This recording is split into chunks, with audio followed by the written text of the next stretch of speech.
Aloha, folks. Welcome to the podcast formerly known as the Outback Packers. As you can tell by my accent, I am not Nick Gregory. Nick, unfortunately, has had to step away from the pod, but he will be around from time to time. Moving forward, you and Iowa Joe, by his own selection, will be stuck with me for the long haul. Also, we are rebranding as the Ohana Packers Edition podcast. OPE for short. Or OPE, as in, oh, excuse me, need to sneak past you. Joe, welcome back. Like I said, I guess I'm gonna be your co-host moving forward, but just wanted to check in with you, how you're doing, how you're adjusting, and how how you're handling this mentally moving forward. Well, we were just talking about this, that it's just kind of like a complete out of nowhere shock with it. And, Nick's got to take his time away because he's got stuff, school and everything else that he's dealing with. So, I completely understand. Just it's one of those things where it just happens so fast.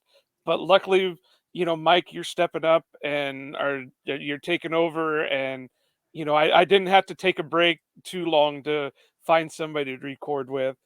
But yeah, it's going to be something else, but I look forward to it because you're pretty knowledgeable, and I'm just here to talk. So Give yourself a little bit more credit than that.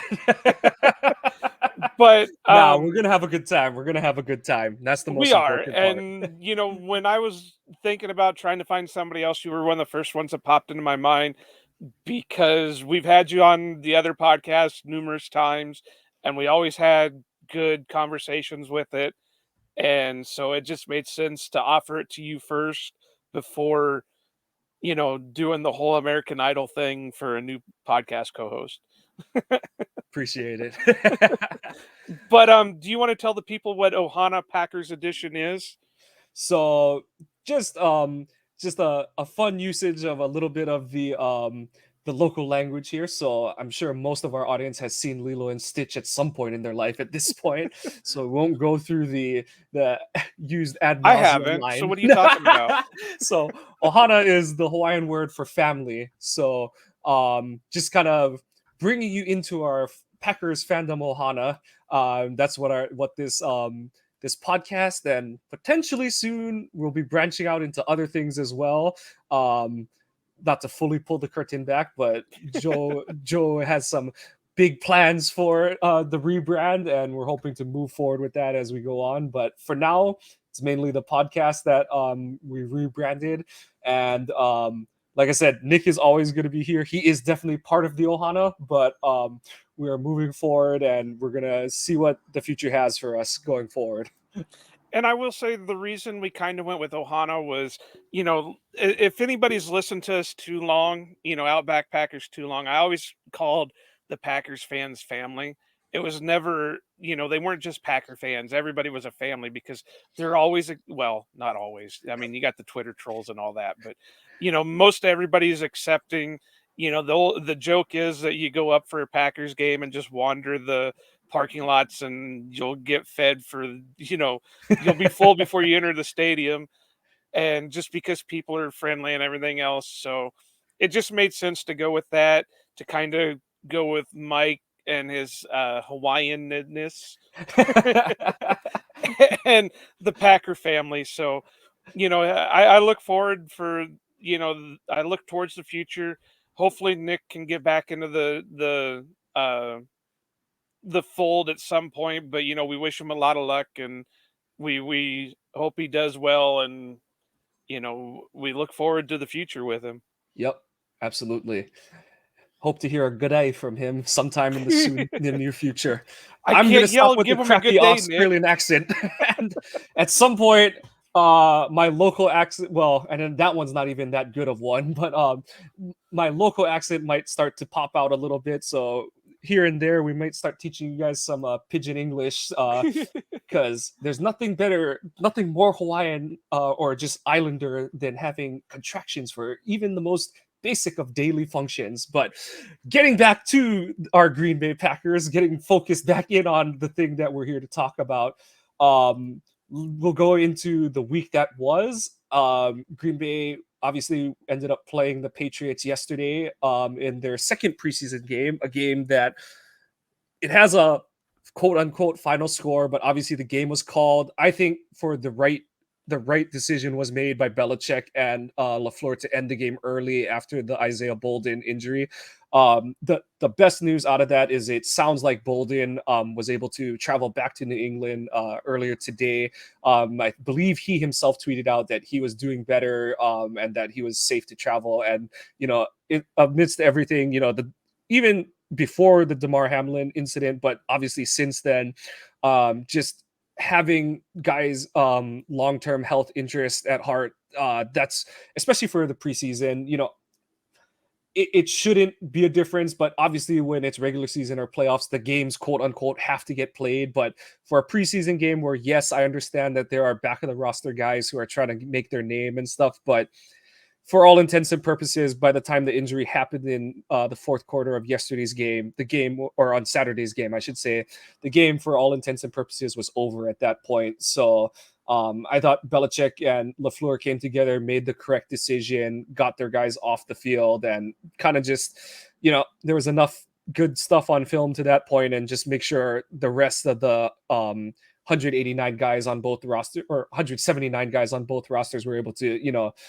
have a relatively clean bill of health getting home and stuff like that. So, especially given that, we had heard many reports that the two joint practices during the week were fiery. Yeah, There was high yeah, to say the intensity, least. and so kind of the quick bird's eye view of it. Wednesday was chalked up as a win day for the Packers. Just overall, it seemed like Green Bay kind of had their hands on the wheel in terms of who was kind of in control of the practice. We had just tons of good news on Love directing the offense against what, I understand it's preseason and it's not some of his championship level teams necessarily, but Belichick is still Belichick, one of the greatest defensive minds of in the history of the NFL. And to hear that Love was able to, have his as successful a day of practice as he did on Wednesday, that's always very promising to hear. But New England did what any team with pride does, and on Thursday they came back and were like, "Nah, we're not getting mopped 2 days in a row."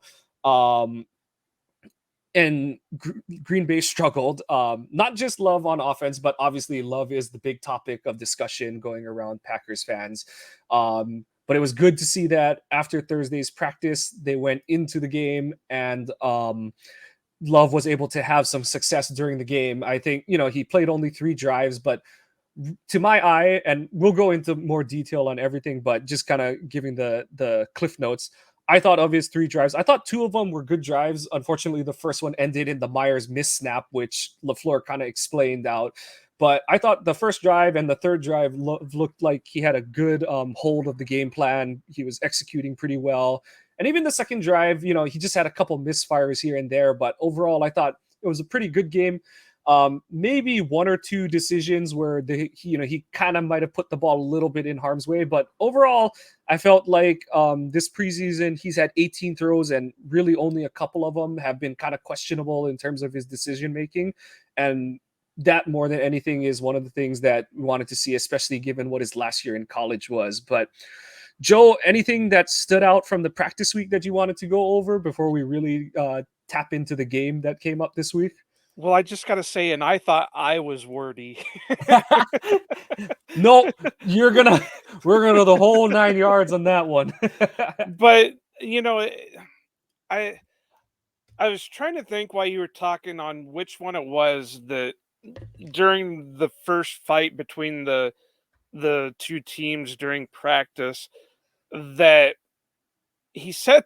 I can't remember the quote fully, but he said something, "Yeah, we had a scuffle," and then one of the coaches came over and asked me if I had thrown a punch, and I said, Yeah. "Well, yeah, I threw the Oh, it's punch," and then I got escorted out of practice, and I know it was one of the UDFA outside linebackers, yeah, yeah. Oh, and it's the West Coast kid. I'm pretty sure it's oh shoot, hold on. The one from San Diego State. Hold on. I Banks or gotta something like that, Yeah, wasn't yeah, it? yeah, yeah. I'm pretty sure it was Banks. Yeah. But it just I found that so hilarious because he just, like, matter of factly was talking about, "Yeah, I admitted that I punched the guy," and the coach said, "Well, you probably shouldn't have done that, you need to come with me," and it's just like, Yeah, it that's it was amazing. Keyshawn Beggs. Yeah, there 9 you minutes go. three. Nat came up to me and said, "Did you throw a punch?" And I'm just an honest, truthful person. That's the way I was raised. And I said, "Yes, sir." Sure enough, I left practice shortly after. So that but, I in a way, I love it because it shows a fire from the team that we haven't seen for a bit, but then again, it's not good because it happened in both practices, and then you started seeing it at the game, because you were seeing reports even before the game was being played that players were starting to go at each other. And as much as I love the fire, you got to also remember to temper it down so you don't let those things get to you. And so it was great to see, you know, and another thing is with the and we'll get to it a little bit later, but the injury to Bolden has such a ripple effect now because the Patriots had canceled their next upcoming joint practices with the Titans. So, and obviously they cut the game short. So I think they're really gonna look at that going forward. Sorry, my voice is cracking. No um, problem. but just going forward, they're going to be looking at that. I think LaFleur said something maybe instead of 2 or 3 days practices, they'll just have one joint practice and then go right into the game. So, but as for the game, or I mean, as for the participations in the practice, yeah, Love is starting to look better. He's looking more comfortable. Yeah, he's making some issues. I said this with Nick last week after the first preseason game that I think a couple of the missed throws from Jordan were just excitement. And other than the one to Watson deep, it was a well thrown ball. He could have pushed it a little bit further, but it was a well thrown ball, and the safety just made a hell of a play on it. Well, and then the Musgrave one where he overshot Musgrave, well, I think he just got excited because, Musgrave broke free and was wide open and he just, kind of wild throw it. But then when we get to this game, you're seeing a little bit more better decisions in a way.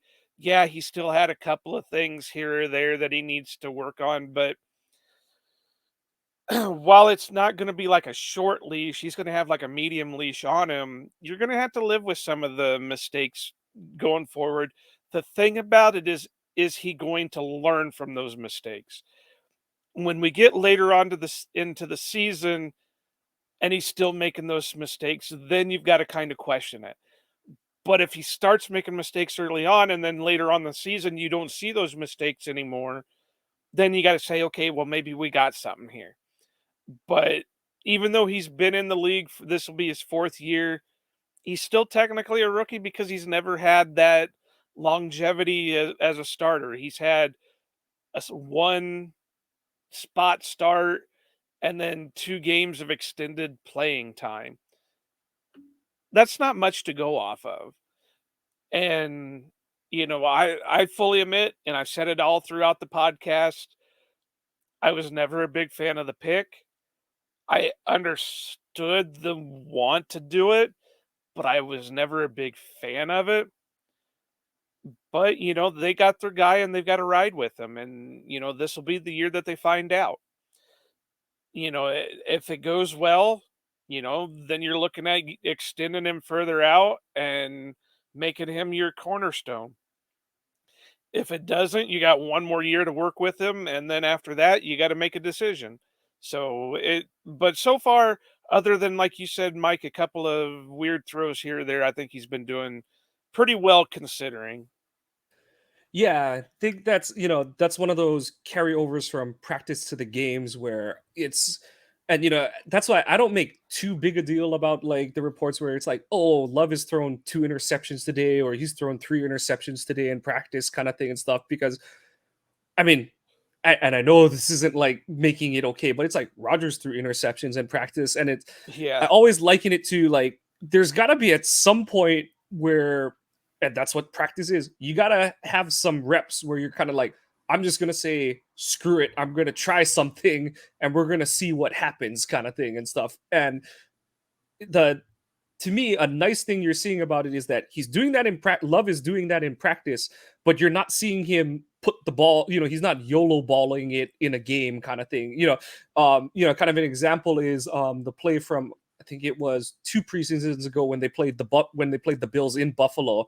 He had that nice drive where he was driving the offense down the field, and then he kind of just hucks a ball up into the end zone where he's like falling over, getting tackled, kind of thing, and he just hucks it, and it never has a chance. We're not seeing that kind of play in the games so far. And I get it; he's only had 18 throws so far and stuff, but even like last night, he had the play that it drew the personal foul and all that kind of stuff. But I like the progression we're seeing. And I'm more talking more about the game because we can see that we're not going off of people's phone recorded snippets and stuff like that. But it's good to see him going through his progressions, and then and it's nice that he's using his athleticism to break the pocket and run, but he's not doing it every other play. And Right. to Yeah. me, like, it's good to see that I think more than anything, the thing I like seeing in the games is that he seems to be calm in the pocket and he understands his offense, kind of thing. And that's the growth. Like you said, it's hard. It's going to be hard to gauge in terms of what we should expect, because we have like friend of the pod Jacob Westendorf who's saying he's not a rookie, he's a fourth-year player, so he can't be making certain mistakes. And like you said, Joe, it's a matter to me of he can make it early in the season, but he can't be throwing the same triple coverage down the year. I joked at the time of the pick that if Love hits, it'll look more like how Favre played, because he's Yeah. got more of that risk, that gambler mindset than Rodgers, who was very calculated, very risk averse, risk management, risk averse kind of thing. But I'm very pleased with what we've seen, and I just think that I think it was Justice Mosqueda. He tweeted, he's like, or it was either him or Wendell, and they were kind of saying like, okay, at this point, we've seen enough in the preseason that with pretty good certainty, we can say he's not going to be just a total bust, because Right. there's enough good O line play around him. There's good weapons. Yes, they're young, but there's talent on offense with him that he's not just going to be a cold bust kind of thing. And it now, what the thing in through practices, through the rest of obviously the rest of preseason is one game at this point, but through this season it's just going to be finding out what is the top end of the trajectory that he's got to him. And is his game going to be, is he going to be like a Kirk Cousins level where he's more of a game manager with the ability to have a game here or there kind of thing, or does he have that top his potential is still up in the stratosphere kind of thing, and he's going to keep improving as he goes kind of thing and stuff. But Well, and you yeah, said two key things right there, Mike. You said young offensive weapons. So he's going to be growing with these guys, not being the old man there, or, the young guy and you got the old wily vets in there trying to tell him what to do. But these guys are going to grow together. And then let's face it, this offensive line has been playing amazing. What is the stat that he's not been touched once in the preseason so far? I mean, he's had a couple of times where he's had to jump the pocket, but he's not been taking a hit. The only two hits that he took was the one on when he did run out of the pocket and slid and the guy jumped on him late, and the other one was in the fumbled snap where he dove for the ball and they jumped on him. Those are the only hits that he took. So those two things right there is, if we can see that the rest of going into the season, we might, like I said, it might be something. Am I saying it's going to be three straight Hall of Fame quarterbacks? No, it's way too early to say that. But I'm also getting less and less concerned from the quarterback position. we're going to at least get good play out of it kind of thing. Right. Yeah, I agree. That's the big thing that I've gotten from this preseason, both reading through the practice notes and the the like 5 drives that he's played, is that this is going to be at least serviceable. At worst, we're going to get serviceable offense out of the Green Bay Packers, led by Jordan Love this season. And it really is just finding out where the lid is in terms of his upper end potential. Is That's kind of going to be the field of discovery for the team this season. So it's a hell of a lot better than just the total unknown with Love that we were at. And that was kind of, Westendorf, Morley, and I, we did a thing after the Eagles game last year, and it was kind of like, okay, what does the team do?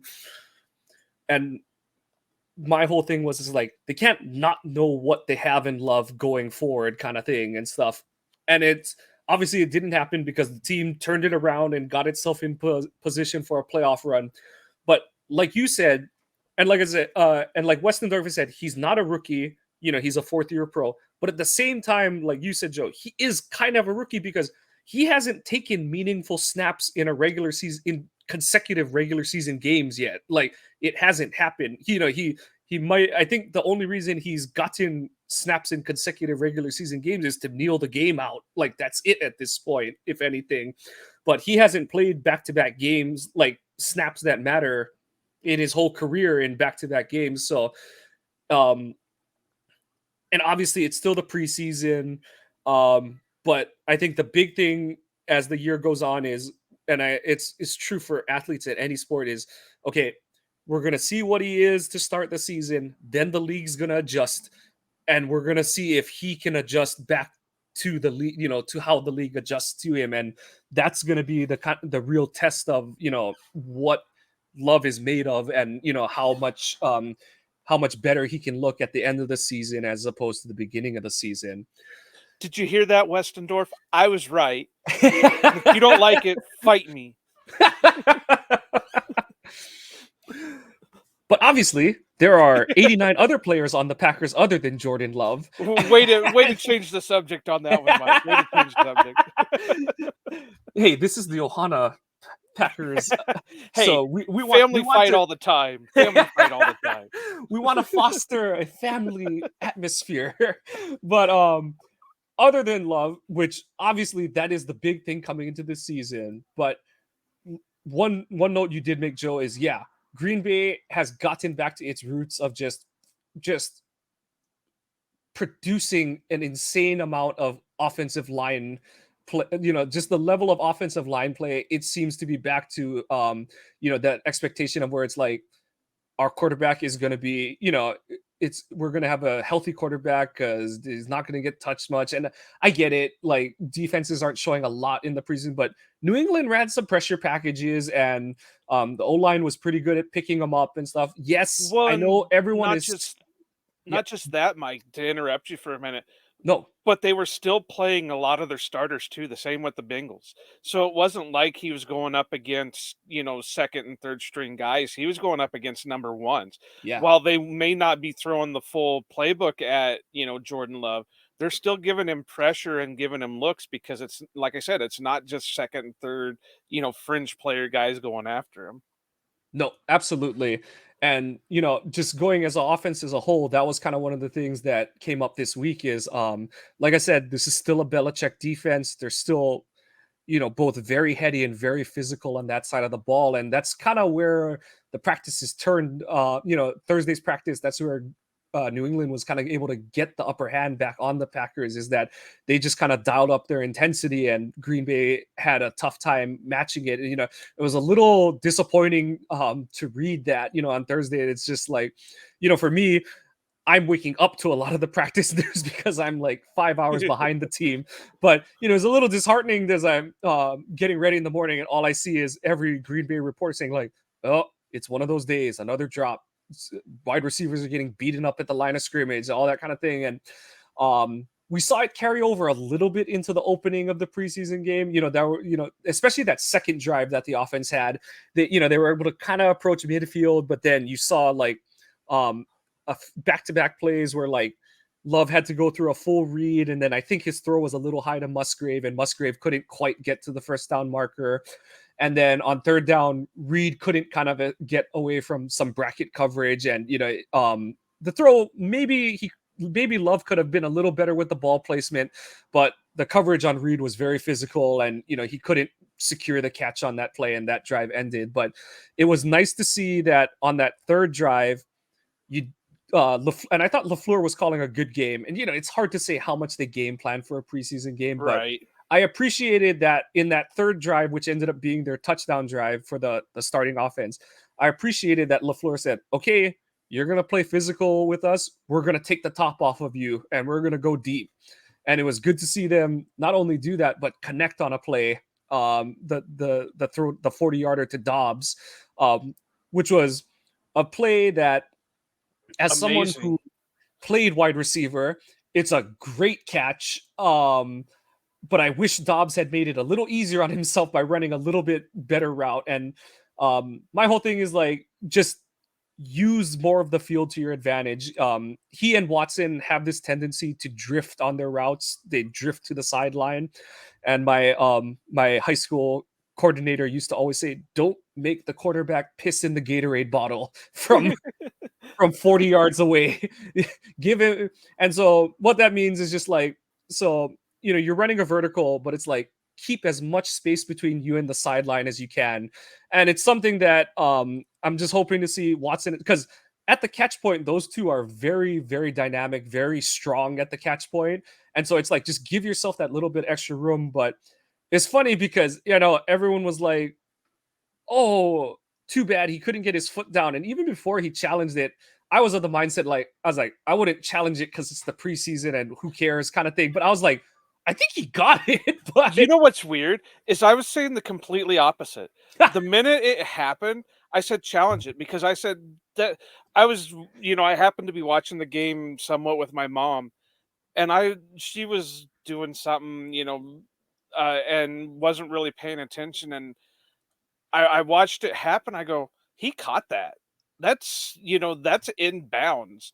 And then they waved it off, and I was like, "No, that needs to be challenged." I said, "There's no way."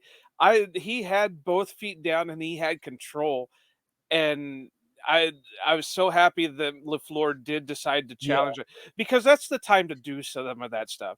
Preseason is the time to take the chance on it because it doesn't mean anything except for, the guys fighting for the roster spots and everything. But I was so happy he did because I really did. From the moment it happened, I was just like, he caught that. There's yeah. no way he wasn't in. He was in. My And only like, question was, when did his right foot hit? Because I was like, he's dragging the left foot in bounds, and I was like, it's just a yeah, matter of, did his left foot hit the sideline before his right foot came down? And then they had that angle where they're looking at it from the other sideline. I was like, oh yeah, that's a catch. Like, yeah. And I think the other thing that helped was his one hand hit in yeah, bounds too. yeah, But it kind of to your point, yeah. And I think even John Kuhn and Kevin Harlan were kind of saying the same thing, that he needed to be away more from the sideline. He needed to give his quarterback a little bit more room to operate. And I think he was letting the DB push, yeah, dictate the route. And obviously, I've never been a wide receiver, so I'm not going to say anything. But, just from the stuff that I know, that he was letting the DB dictate the route and was pushing him to the boundary. yeah, So, that was a good play on the DB's part. And, as much of his amazing catch as it was by Dobbs, he needs to work away from yeah, the boundary. yeah. So, but But at least he made it count. Like, that's the right, main thing. yeah. Yeah, it's one of those ones that my every coach I had was like, "We're gonna tell you how you should do everything, but at the end of the day, just catch the ball. That's all we care." Right, yeah. But it was really, like I said, it's really good because, again, like I said, that's the only way that, especially how we're expecting a lot of teams to play the Packers, because they're expecting young quarterback, good O line, good running backs. They're going to try lean on the run game, and other teams are like, okay, we're going to try take it away. Green Bay Love is going to have to hit some shots early in the season just to keep defenses honest. And you know, that's one of the things that I'm looking for, week one against Chicago is what is Chicago going to do? And everything is kind of building up to that point is because Chicago doesn't, as much as any Bears fan wants to lie about it, their defense still isn't very good. And it's Right. going to kind of be interesting to see, what they do. Are they going to come out in single high and try to jam the run game up for Green Bay, which honestly might not even matter because of how bad Chicago's front seven is right now. But I think that'll be kind of the key in terms of how the early part of the season goes. Because if Love can hit a couple deep shots a game, it's going to open up the offense. And kind of you saw it how it went in the Saturday's game, because they hit that 40-yarder and the rest of the drive it was surgical after that point, because New England did what every defense does after they get hit with a deep ball. They play like one step further off kind of thing, because it's like, okay, crap, we can't play that aggressive anymore because we did get beat over the top. And then the rest of that drive, it was just bing, boom, bam, right down the field, and it But ended I'm with gonna that. say that Jordan got lucky with 2 throws, the one to Dobbs and then the one to Reed for the touchdown, because he fit those balls where the only person that could get them were the wide receivers. The one on Jaden Reed, I've watched it a dozen different times. I am still amazed on how he fit that ball in there for Reed to get, for the touchdown. So yeah, as much as it was surgical, it also had a tiny bit of luck Yeah, just because of the way he was throwing the ball. yeah. And then so on like the Dobbs play, it's one of those where he's not throwing into double cover, but I agree with you. Like there's a certain amount of luck that goes into a deep ball, because the further down the field the ball goes, the more factors start to come into play. It's less about like, did the quarterback throw an accurate pass kind of thing, because it's like, did the receiver step in a divot 5 yards down the field? Right. Was there slightly illegal contact that didn't get called kind of thing and stuff? And at some point there it's a pull and you're just like, can he get there? The read throw, I totally understand what you're saying about that. And that's what confidence, the kind of arm that Love has Right. on his Yeah. shoulder is. But the thing about it too is it's risky in the sense that yes, it could be undercut, but he still wasn't throwing into a double coverage situation kind of thing and stuff. And it's basically one of those throws that you hit it, you're gonna hit it, or it's going out the back corner of the end zone, because that's just kind of where that's what the positioning on the throw is. But lo- love to see it. Like, pun Right. intended, Yeah. pun unintended. The throw I actually kind of had an issue with is when they ran the bootleg. I think he was running to his left and he kind of tried to throw it back across his body to Yeah. Musgrave. That was the one that I was kind of like, he was kind of open, and if you throw it perfect, it's there and you're gaining. Like, I think you would have converted the first down and stuff. But it's one of those that I'm like, I feel like there's a better throw somewhere. I didn't get a chance to watch the all 22 on that. I believe that's one where someone said Dobbs was kind of breaking free over the top. But at the same time, it's preseason. I don't mind trying it kind of thing and stuff like that. And I Well, do that's think one it of is a those product. things that, like I said, that's a good mistake to make early on. But if he's making those mistakes later in the season, then you got to worry about it a little bit. But I Yeah. think he's got a little bit of excitement to him when it comes to these tight ends because of what they've been doing in practice. You Yeah. know, as much as they are just rookies and we've got to temper our expectations, Musgrave is all kinds of athletic. And to see, like I said, that throw against uh, Cincinnati, he overthrew him. But how many tight ends do you see get wide open like that on a crosser? So I think that once he settles down and stuff like that, and he gets used to these athletic guys, and he says, okay, well, I can put it here because he's a big, tall, athletic type. But I think a little bit of it is just the excitement from having. And again, I know I sound like a broken record, but if we still see those mistakes later on in the season, is when we need to worry more than at the start of the season. And I do think that that might be something. it might just kind of carry on, because he does seem like one of those guys. It takes him a couple throws to like dial it in and Yeah. stuff like that. Obviously, you'd like to see that, work itself out and stuff. But dating ourselves, that was always that was kind of the thing that you always heard from Holmgren when Favre was younger in the early 90s. He's like, I would always call a safe throw early in the game because I knew he was putting it like 3 feet over the guy's head Yeah. and stuff. So um Well, and honestly, you saw a little bit of it with Rodgers early on too, where he'd get a little bit excited because the receiver was broke free, but he had the ability to put that ball where the receiver could get it still, but you could tell when he was getting excited to make that throw over to his open guy. But it's just something you got to work with a young quarterback. And as much as like I said, he's still a young guy. I mean, look at it. What is it? Sean Clifford was just drafted this year and is like 6 months older than Jordan Love, and Jordan Love's been in the league for 4 years. So he's still a young guy. He's still got a lot of that, and it's going to take experience to get him comfortable. I am, one thing I'm glad that the Rogers crying did was bring in Tom Clements, because it seems like it's really working to have him with Jordan Love. Between him and LaFleur, they've got two guys that are doing a damn good job with Jordan. In a way, they're even doing a good job with Sean Clifford. As much as Clifford has maybe a little bit more experience playing per se, because I think he spent 4 years in college, whereas Jordan was only what, 3. So he's got a little bit more experience with it. But he's come in and looked like a game changer. And so yeah, that was one thing that I have to give Rogers credit for crying about, was to bring Tom Clements back in. sometimes it does work out. I wish he'd work for me, damn it.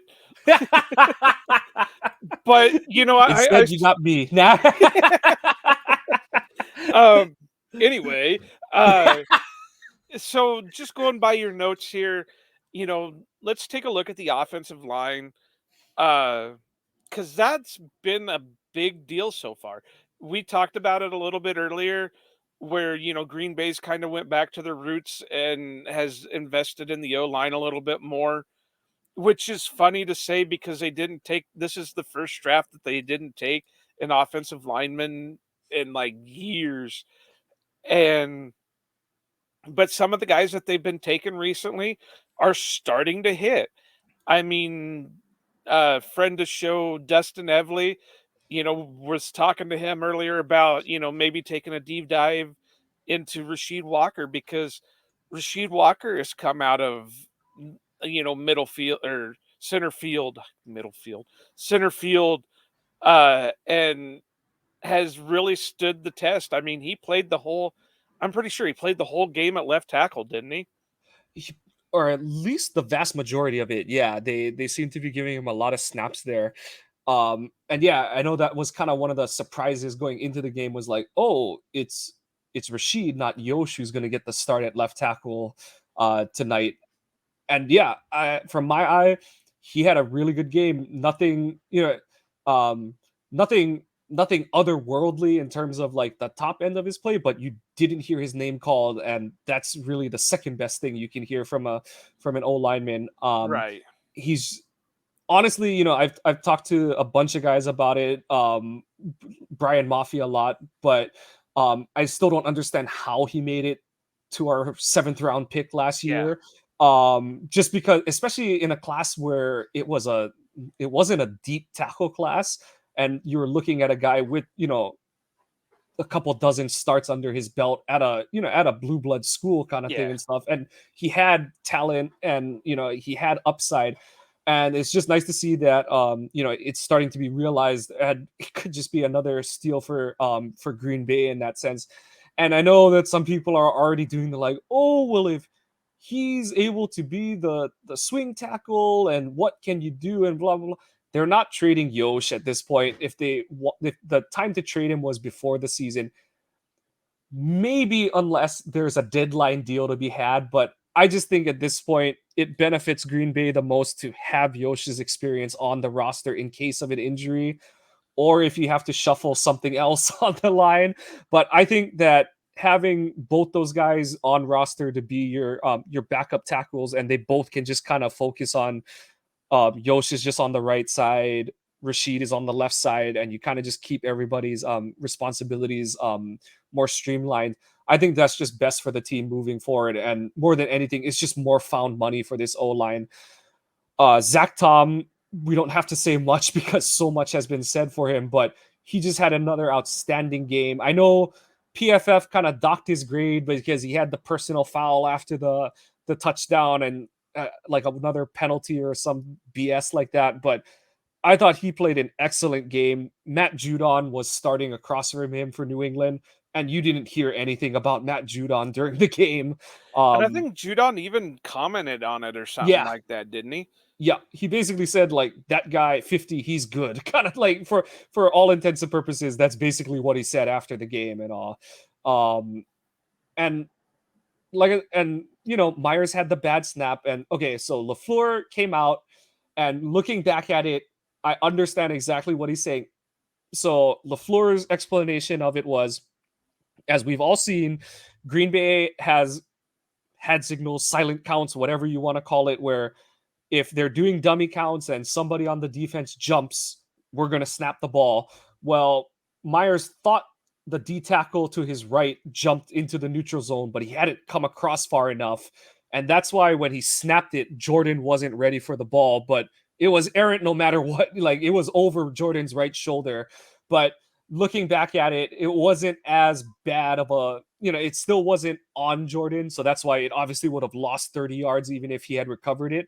But the play, it wasn't just like, oh, he thought it was on one and Jordan thought that the play was on three kind of thing. There was kind of there was something under the hood at works there. But I thought other than that, I thought Myers actually, everyone is at his throat and stuff. But I thought Myers had a solid game. The rest of the starting O line had a really nice game. Like you said, Joe, Love had minimal pressure and wasn't touched except for two plays where he went to the ground on his own decision. So that's all you can really ask for as a fan of an NFL team, that your quarterback has a, as they call it, a clean laundry day at the office. So and we saw some good run blocking from Sean Ryan when he came in the game later. Still had some little bit rough reps at right guard and pass pro, but he was opening some lanes for Wilson and Taylor in the run game. Good to see him just kind of get his feet under him. And it really just does make the transition from Rodgers to Love so much better that they're getting good offensive line play this season and Well, moving here's forward, it one looks like. for you. Even Jake Hansen looked like he was having a very Yes. good game. And everybody wanted to kill Jake Hansen last year. And for him to come out, and I mean, nobody's ever understood the Jake Hansen pick because you drafted a center who couldn't snap the ball. And but now he looks like he's settling in, and there was no issues with snapping, and he was looked pretty good in the blocking aspect of the game. You know, this team has really missed having that swing guy that Lucas Patrick was, that could swing from guard positions to center. So, maybe if it's finally clicking for Hansen, he's going to stay on the roster for that. It's gonna.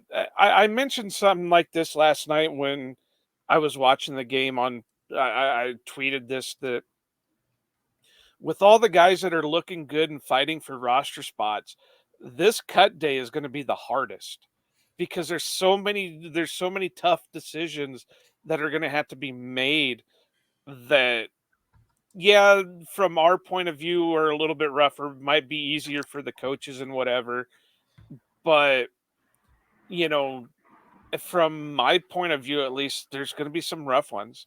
Now there's Yeah. going to be some easier ones, but there's going to be a lot of rough ones. Yeah.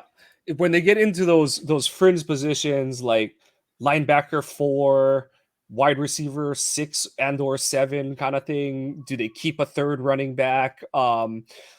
Those are the ones where it's gonna be tight, and it's gonna be splitting hairs of like, okay, does this guy, does a Malik Heath give us more on special teams than the fourth, than a Jonathan Ford would, kind of thing and stuff like. I think it's gonna be those kind of things and stuff, and that always is what makes cut down rough, and especially now that there aren't the intermediate ones. Before they used to go from 90 to 75 to whatever, and then they would get to the 53. Now it's just Yeah, it's 90 to just one 53 day. kind of thing and stuff. And like you said, there's gonna be some easy ones, Royce Newman. But there's gonna be when they get down to players like 58, it is gonna be like they're gonna be splitting hair, and I think partly too, it's gonna be like, who are we confident is gonna sneak through waivers, kind of thing, and stuff like that. Right, and that's the Yeah, hardest thing is when yeah, these guys are balling out in the preseason games that okay, well, that just made it harder for them to sneak through yeah, the waiver wire. Like I know the big thing right now, the big discussion is the Malik Heath, Samari Torre, that type of the bottom end of the receiving core because I really don't think they're going to keep 7 receivers.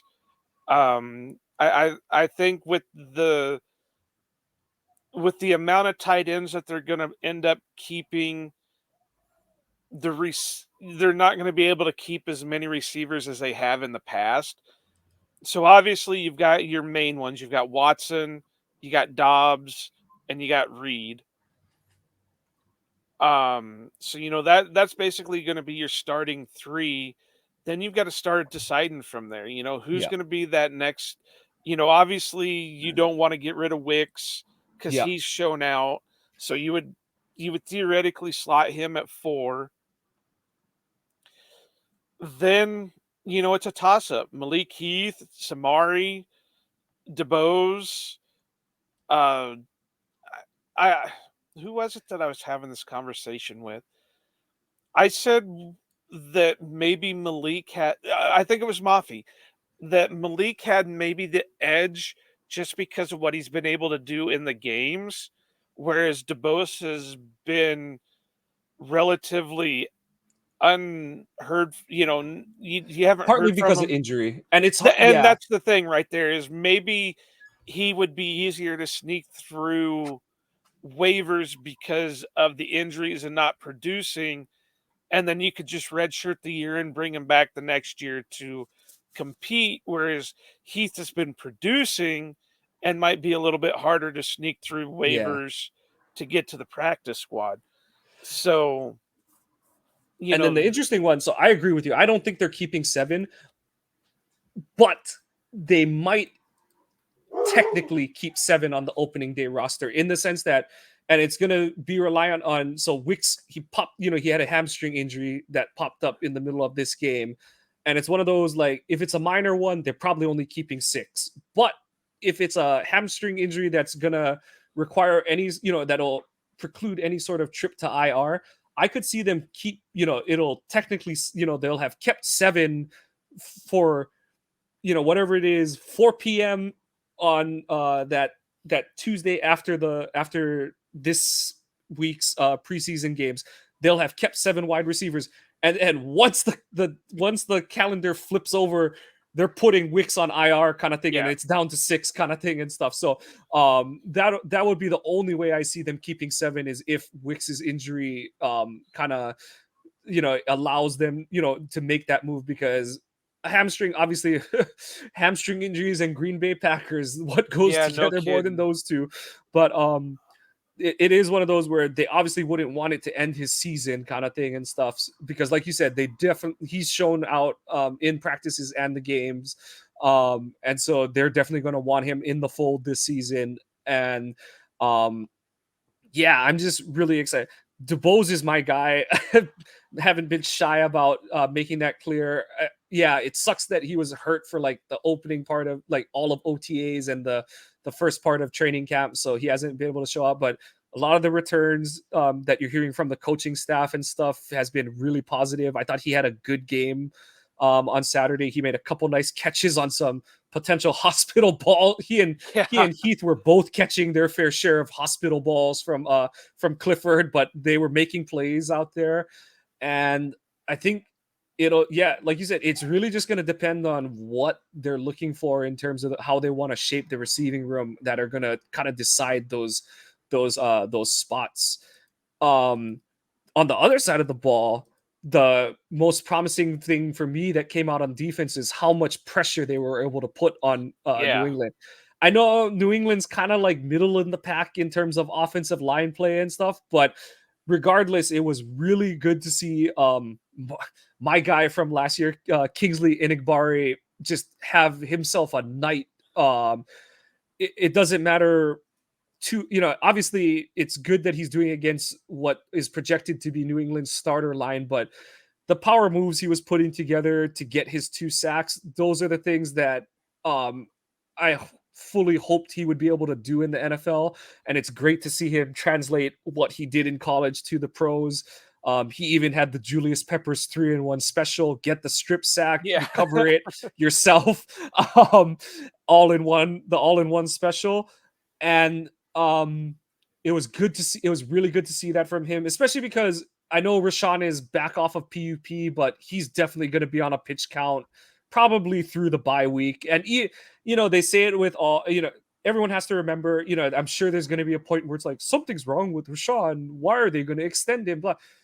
Dude is still not, he's, I don't even know if he's necessarily 10 months out of having his ACL repaired at this point, because I think the injury was mid to late October, and I don't know exactly when he had the surgery.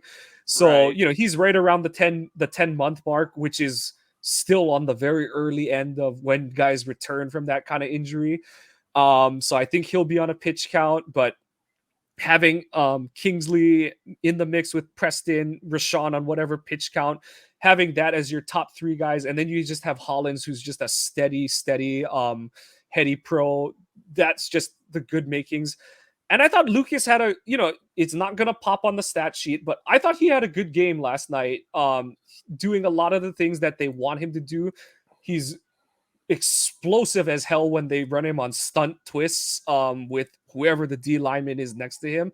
And I thought he's just doing the things you want to see from a rookie who's frankly going to need some development. But you saw him playing with good effort. He chased the play all the way to the sideline. It was like a quick screen, made the tackle out there. He set the edge well in the run game. And on Kingsley's first sack, or on the strip sack, actually, he would have gotten, I'm convinced he would have gotten the sack if Kingsley didn't win his rep so early, because he's there about a step after Kingsley is at the quarterback on that play. And so to me, that's all I want to see from him. Expecting him to come in and be a 10-sack player this season was never going to happen. I don't want to say never, but that was just an expectation that was way too rich for anyone to have. And to me, all I care is kind of the same thing with Love, is that we're just seeing him add incremental improvement to his game as the season goes on. Yeah, and you're not gonna get me to badmouth Lucas Van Ness for much, but Not trying to. um, but I mean, there was a couple of times that you could tell he was outrunning the play, so he needs to work on that a little bit better. But yeah, the pressure as a whole was amazing. You had Wooden and Brooks making plays. King, JJ or Kingsley or whatever he's going by, making was looking tremendous. Uh, as for Rashawn, I've been trying to think about this. I'm wondering if they took him off pup to give him the practice reps just to see where he was at.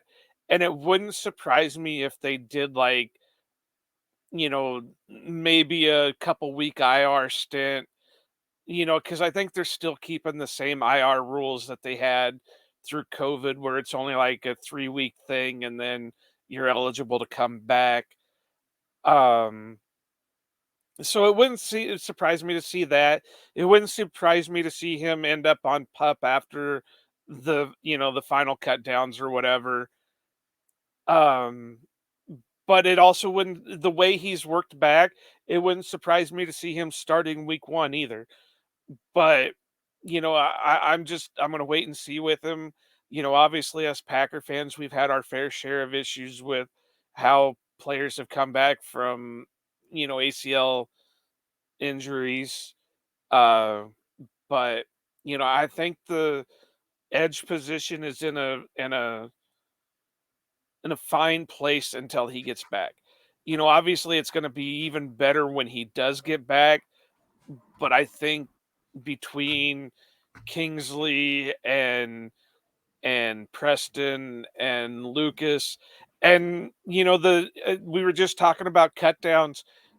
I think Brenton Cox could be in that talk too. He's been putting up a lot of good reps. I mean, he's had his fair share just like Lucas had, but he's been putting up some solid reps when it comes down to it. So, it again, this cut down is going to be really rough. Yep. And I have to give Cox credit. He's got a bad rap coming because of his issues in college, but you don't really hear about that. And I don't know who it was, but they really need to be slapped. Somebody compared him like to Colt Laerla. It's like this is completely opposite of Laerla. Colt Laerla had friggin' drug problems. Brenton Cox just had attitude problems. And if he can get into and the other big difference is Colt Laerla wasn't putting up any kind of stats in the preseason. Brenton Cox is tearing things up all over the place. So And he has a there's much better position coach to work. I don't know who the hell our tight end coach was at the time that I don't Lairla was on the remember. roster. I think Rebrovich is going to prove to be one of the like sneaky best hires that LaFleur has got on his staff when it all is said and done. Because the work he's put in with Rashawn the past year, we saw how good Rashawn was playing last year. And Kingsley's rise from a fifth round rookie last year to just how he's looking at this point of this preseason. Preston had one of his better years in Green Bay, just of his career last year too. I think that Rebrovich is going to kind of show he's going to continue to show how good of a coach he is with both adding Van Ness, and if Cox makes it, he's going to add those two to his list of guys that he's worked with, because even before he came to Green Bay, he had a pretty good list of guys that he's worked with in terms of edge rushers who have been productive in the NFL. So, Well, and and the thing that I was always telling Nick was Joe Barry is a linebacker, savant. I've always said that if there was a way that you could demote him to just being a linebacker coach and bring somebody in to be, the defensive coordinator, then this defense could be top notch because Joe Barry, everywhere he's went, has always produced top notch linebackers.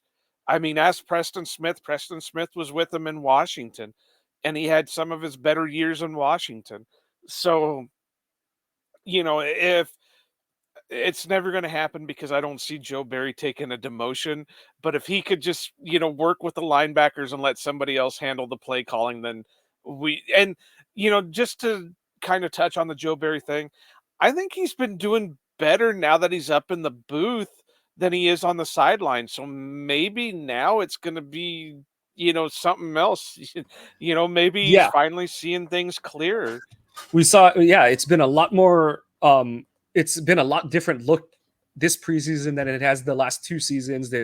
We've seen a lot more pressure looks, more like, I think one of the plays where Valentine got called for PI, they had a six-man pressure look. Tighter coverage. Of course, we're still going to have those plays here and there where it's kind of loose zone and someone is going to be running free. But part of that is Barry. Part of that is that's where the game is at this point in time and stuff. But overall, I've been same boat. Very pleased with what we've been seeing in terms of the play calling on the defensive side of the ball. Just it seems like guys are more aggressive on that side, and hopefully we'll see that carry over into the regular season. But yeah, it's just so nice that we're seeing this defense able to just turn the heat up on opposing quarterbacks, and they're not able to just like cook their dinner and eat it too in the in the pocket, as our pass rush does nothing for the whole play. So um that's been a continued thing to watch for me this preseason, and I'm very pleased that from the Cincinnati game to this New England game, we were seeing pretty consistent pressure put on opposing quarterbacks. Um, the defensive camp darling Carrington Valentine had his first rough game. Yeah, that was a Um, little rough. yeah, the penalties, those are gonna come when you play that Yeah. physical kind of game. It's gonna just kind of depend on who the refs are, what they happen to see you doing at a given play, and you got to just kind of live with it. And that's the case not just for him, but for fans can't get all up in arms when we get called for a few more defensive illegal contacts, DPIs this season, because they are playing more aggressive on the back end. Those are just kind of that's just kind of products of the function. You want to play more aggressive, you're going to get called for more flags, kind of thing and stuff. But I'd rather, obviously in the perfect world they wouldn't be getting flagged, but I'd rather go down being aggressive than just being cut to death by a million cuts, kind of thing and stuff. So um Well, yeah, I and I've been on the Carrington train for a long time now. Obviously, it wasn't before the draft because I really didn't pay attention enough to see see his stuff. But then after the draft, I think I saw like you and Mafi and Dusty and all these other guys talking about Carrington Valentine, and I was like, okay, well maybe I'll pay attention a little bit more to him. And, I'm kinda in the boat with Mel Kiper where I'm really not understanding how he made it all he fell all the way to the 7th round. And, yeah, this last game was kind of a learning process for Carrington, on the one touchdown to who was it Butte, I Booty? think. Yeah. Yeah, uh, he, uh he got a little too aggressive. He went to play the ball instead of the player. Yeah. And, obviously you want him to kind of play the ball because you want to see the interception, Yeah. but he was not in the position to play the Yeah. ball more than he was to play the player, if that kind of makes sense. Yeah. Where he No. should have batted the ball out of the player's hand more than he should have tried to intercept it. But Yeah, I think he thought the throw was high. I had to rewind my DVR because I was like, "What happened there?" Because yeah, yeah, it didn't make sense on first view, but then yeah, it's one of those where he thought the throw was high, and so he wasn't in position to make the tackle because his hands were up like this because he was like, yeah. "I got to pick," and he's like, "Oh no, no, I don't. I got nothing." And then And then he pretty much got burnt on it. yeah, So it's a learning curve. yeah, I mean, again, like I've said throughout, if he's making these early on, you'd rather have him make them early on than wait till later down the line and is yep, making these mistakes. But I'm still excited to see what he can do. I think the more he progresses, the more it's going to make this defense even better, just because it's going to allow Barry to use his other weapons in different situations. Um, and it's going to help with the pass rush too, yep, because if there's nobody open downfield, then the quarterback's got nowhere to go for that pass rush to come through. So, but the big question mark I still have is really the safety room. Yeah, the safeties were kind of playing better this game, but I still think there's huge question marks on it. yeah. I think it was when Nick and I were talking to Paul Brettel, he even questioned whether Anthony Johnson was even going to make the cut or not. And I still disagree with him. I think they're going to He's keep gonna him. make it. Yeah, I I can't see think them it's leave. gonna be one of the other guys, whether it's maybe Rudy Ford or, Jonathan Owens getting cut before him, but the way it sounded that, Tavarius Ward was, one of the top-rated safeties this week, so maybe he's finally coming around and getting back to what he was before his major injury, um, but and even Anthony was making some, better plays, Yep. and I really think he's gonna be a thumper type safety if he can channel it. Because, like we keep saying, he's only played safety for 2 years. Yeah. So he's still got a steep learning curve.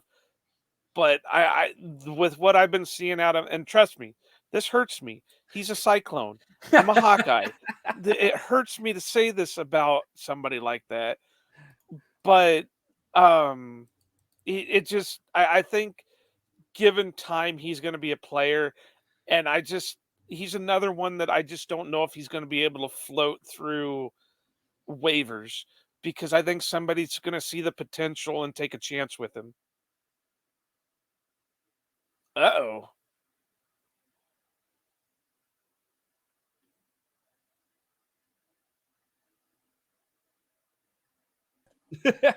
Oh, we had our first gaff. I floated away like we don't think that Anthony should. Um, but yeah, I mean, what are you thinking on the safety room? No, same thing. Like we still don't really have answers. Yeah, I couldn't even tell you who's gonna make the final roster at this point. I Savage is gonna make it. I think Johnson is gonna make it just because I don't think they can chance losing him to waivers. And I thought Yeah, he played well. And when you guys had Brettel on, that was before the preseason games. So you hadn't seen him play in a couple games. I thought he had a handful of pretty good plays. He almost came up with an interception at one point. He was the other guy responsible for the Butte touchdown because, like you yeah, said, he's got to learn how to. And that's the thing is, it's not even 2 full years. He's had 1 full college year of playing safety, and I believe this is year 2 of like, this year will be year 2. He might have been moved, like, the middle of his second to last year as a Cyclone, but, like, last year was his first full season playing safety, and this will be his second full season playing safety. So, that could um, be. I don't pay yeah. attention to Cyclone football, so But I just think that he's shown enough, and like I said, he's at least progressing in the right direction. He's progressing. We're seeing more plays out of him. I know he didn't have that much or that great of a game against the Bengals, but it was good to see him do a little more this week against the Patriots. And with any safety prospect, you're gonna have growing pains, no matter how good of a player they are. How blue chip of a prospect they are, and especially one with as short of a track record as Johnson has. You're gonna need, he's gonna, like you said.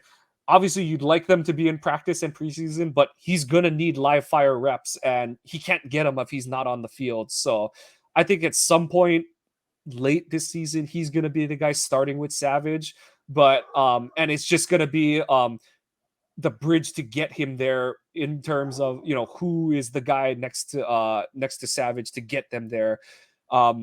Yeah, Tavarius Moore, he's a guy, he was a dynamic athlete, had a torn Achilles a couple years ago, and he's kind of working back from it. Um it's good. Yeah, I kind of think that they're going to keep 4 or 5 of these safety. It's gonna be Savage, Johnson, and then at least 2 of the 3 of Ford, Moore, and Owens. And I do think it's kind of gonna be just matchup driven in terms of who's playing at the starting safety spots to start the season based on who the opponent is. You might see more of like Owens and Ford week 1 for example, because they're playing against Fields, and you're probably more concerned with Fields running than you are yeah. him throwing it, kind of thing and stuff. And but then they're going to play some passing teams the couple weeks after that and stuff, and you might see more of like a Moore, or heck, you might see more of Johnson because you just want his range on the back end, kind of thing and stuff. So I think it is going to be musical chairs, both in terms of who makes the final roster Well, and and my who is thing going to is, actually start. I think it might, and this is going to sound weird, beings that Johnson is a rookie 7th rounder and Owens has been in the league for a little bit. But with the lax rules that they have for the practice squad now, I think it might be easier to sneak Owens onto the practice squad than it's going to be Anthony Johnson. And to your point, if they want to play, have a guy to play the run, they can still call these guys up 2 to 3 times before they have to keep them on the roster. So that could be something they do too. Now, Owens did play well, yes, against the Patriots in the run game. I really didn't get a chance to pay attention too much in the pass game, but he really did struggle in the Bengals game. So I mean, it's kind of a toss up there. Uh, Rudy Ford, kind of the same thing. He was really only brought in to be that special teams type guy, and now he's getting an extended look. So I what was the stat that he hasn't seen us? He didn't play a Yeah, single that was snap of yeah, special teams. that was an interesting one. Yeah, I saw that floating around on Twitter the day after the game. So that is a interesting one to keep an eye on. Because yeah, you're right. Ford and Owens are kind of cut from the same cloth where they're better coming downhill players than they are ranging on the back end players. Owens did have he was the one he broke up he had the breakup at the line of scrimmage on the one RPO play. I thought he looked a little more fluid this week than he did because Yes. yeah, like he had that one play against the Bengals where he looked like me trying to make a tackle, looked like his feet were in quicksand kind of thing and stuff. But yeah, it's I know people ask like, what do you think's gonna happen? And I said, I'm not trying to like take the easy way out. I have no idea what they're gonna do at safety because, like I said, I do think that the end game is for it to be Savage and Johnson at by the time it's week 17, week 18, that is the plan. And it's kind of just figuring out how you bridge the gap from rookie installs to being comfortable enough with Johnson on the back end to just have him be the starter. But I don't know if even at that point if they're gonna play a lot of rotation in terms of matchups and stuff. So it is gonna be kind of interesting to see what they decide to do. Um, but speaking of guys needing a bounce back, we have good old draft pick Anders Carlson, Now who wait a minute, it's Anders. ah We were Anders. told specifically by Wes Hodquist it was Anders Wes. Carlson. Well, that's what Wes is. That's why we have Wes here. Nah. um, Anders. Well, earlier in the week, I was gonna call him Anders, and that's fine because he was not having a good week of practice. But after the game he had, he can be Anders because the thing about him, and I mentioned this in a tweet that, especially, I think it was right after the Bengals game, he was doing so well, and then he had the miss, and then he just it went downhill from there. And I think he's in his own head way too much because the minute he missed, it was over. But yep. before he missed, he was just pounding them out. Now, I really think him hitting that long field goal against the Patriots is really going to go a long way. He's still got a hell of a leg. I'm going to trust in Rich Bisaccia and hope he can really, get him turned around. And not to say that I think he's going to be on a short leash, but I really do hope that they try to sneak somebody onto the practice squad just in case And that I they think they need to. will because I mean, even with Crosby, they've had a guy since COVID. Basically, they've just been like, we're gonna have a guy just in case. I know last year it was because Crosby had like the back and the knee kind of thing Yeah. too, but I do think really they're just gonna just every team should really just have a random emergency quarterback, random emergency kicker, maybe even a punter kind of thing or something. But I do think I think I agree with you on both sides that it would behoove them to have a backup plan on the practice squad. But also you've sunk in all the time this preseason into Carlson, and he's got to have some kind of leash on him. Like, yes, you're not going to just let him bomb a whole game away with no repercussions or anything like that. But you've also said like we've drafted this guy in the 6th round, no less. We've not brought competition in this preseason, and we're gonna ride with him kind of thing and stuff. So I think they've kind of shown their cards in that sense, but I do think there is going to be a backup guy more for. I know they'll say more for in the event of like COVID injury, blah blah blah, all that kind of stuff. But I do think you do need because, like you said, and I totally agree with you. He looks like a guy who, especially because Bisaccia's whole thing is he's got these, handful of technical things that we're tidying up kind of thing and stuff. And I do think that does feed into the mental side of, why he's having issues with missing kicks. Cause it's like the Charles Barkley golf swing where it's like I'm thinking of these so many things that I'm like, okay, I've got to get my, when I set up, my feet are this way, and when I approach the ball, I'm stepping here, and my plant foot's got to come down at this oblique angle, and it's like when like you said, he was drilling them until he missed that first PAT, and then he was like, oh shoot, was it because I thought Yep. I messed up this step? It must have been because I messed up this step, and then instead of just go and kick the ball, it's like he didn't have a chance in hell kind of thing. And you kind of heard that was the case in practice this week because um he had the one in the 2-minute drill where everyone's like, I've never seen a kicker miss a 40-yard field goal the way he kicked it. And everyone like Todd Varney was kind of saying it on Lombardi's bar. He's like, I'm convinced he made it because I don't understand how he didn't make it. Like, and I think he and Jimmy were kind of like, it had to defy physics not to make that kick. So, it was good. Like you said, the main thing is when it came to game time, he drilled his two PATs and he hit that 50 whatever yarder Yeah, it square, was a long one. and everyone said, and it, from my grainy illegal stream, it looked like it was good for another 5 to 10 yards, and Oh that's what yeah, everyone there's in the no stadium doubt seemed about to it. He's say. got a leg to him. I mean, just watching him do his kickoffs, he was nailing them basically out of Yep. the end zone every time. So he's got a leg to him. It just, like I said, I'm hoping they get, old Richie will get in there and get him worked on, and maybe bring in a couple of sports therapists or two, and get him on the couch and say, all right, we got to get you figured out because you have the ability. You just got to get out of your own head with it. So it's going to be rough. I really am thinking that, but I'm kind of happy the Packers are sticking with their youth movement. They're going to ride it out, one way or the other, and that. But I think it's going to get to the point that he's going to get inside his head so much that it's going to be a constant battle, that they're going to have to keep somebody that they can bring up for a game or two Yeah. and just say, hey, just take a break, Yeah. just relax, do what you got to do, just sit back, and we'll handle it for this week. Yeah.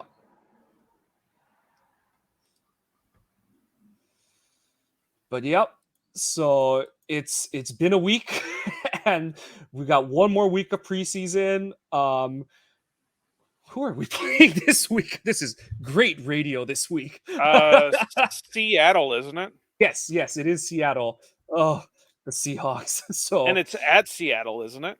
I believe so. So um Green Bay is gonna get on the bus and do I guess they get to do a drive run of the cross country trip kind of thing. I know it's just preseason, but always good to go through getting the production on the move and stuff. And it sounds like from LaFleur's presser today that he expects Love to play at least a series or two this week, because in LaFleur's own words, he's so young and reps will only do him good. And I do agree there that it's just good for him to go through the game prep, go through, the start of the game, get in the flow and stuff. So, and just to kind of keep us, and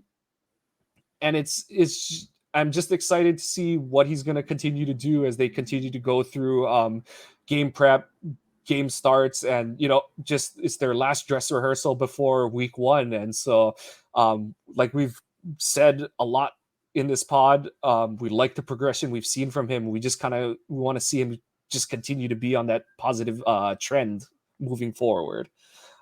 Joe, any final thoughts for this week from you? No, I'm really not. I'm ready for the season to start. I'm ready for, I'm ready for some games to be played. I think this is the most excited I've been for a season for a long time. That I'm just ready for it to go. Mike, I have to say you've been solid so far this week. So I'm looking forward to many, many, many, many more episodes. Obviously, Nick's shoes are a big set to fill, but I'm looking forward to what we're going to be building with this thing, and let's keep it up. Let's get it to go. Sounds good. Like I said, appreciate the opportunity. To our Packers fans across the country, across the world, bid you a kind and friendly aloha.